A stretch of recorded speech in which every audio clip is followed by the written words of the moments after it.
Faciliter la vie des entreprises et favoriser la croissance des PME, ce sont les deux objectifs de la loi Pacte, ou Plan d'action pour la croissance et la transformation des entreprises, qui a été adopté par le Parlement le 11 avril 2019. Si la plupart des mesures entrent en vigueur après la publication du journal officiel, d'autres dispositions devront attendre la publication de décrets, d'ordonnances ou d'arrêtés d'application. C'est sur plusieurs leviers que le texte entend jouer pour parvenir à ses fins. Alors, parmi ces leviers, il y a notamment des mesures propres à faciliter la création et la transmission d'entreprises.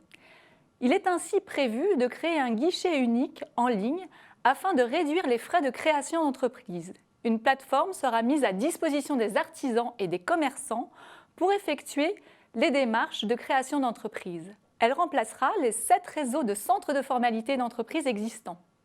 La mise en place de ce guichet unique devrait se faire progressivement jusqu'en 2021.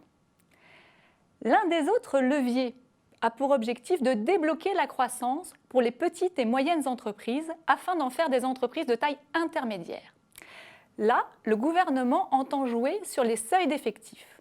Avant la loi Pacte, on dénombrait près de 199 seuils d'effectifs.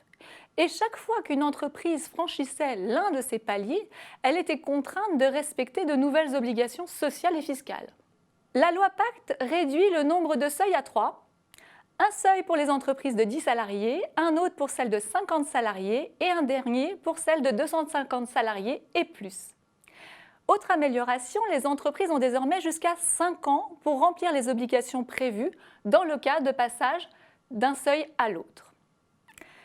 En plus de ces deux leviers, un troisième concerne l'épargne.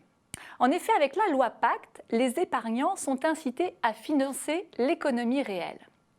Auparavant, les produits d'épargne retraite servaient à financer essentiellement la dette publique.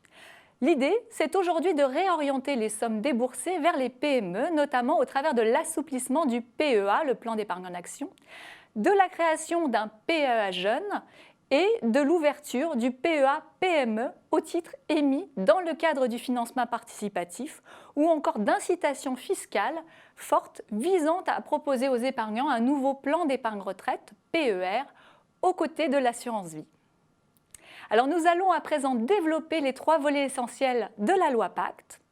Pour commencer, les conséquences de la loi Pacte sur l'assurance vie, avec ensuite les conséquences de la loi Pacte sur le PEA et les autres placements boursiers, et enfin les conséquences de la loi Pacte sur l'épargne retraite.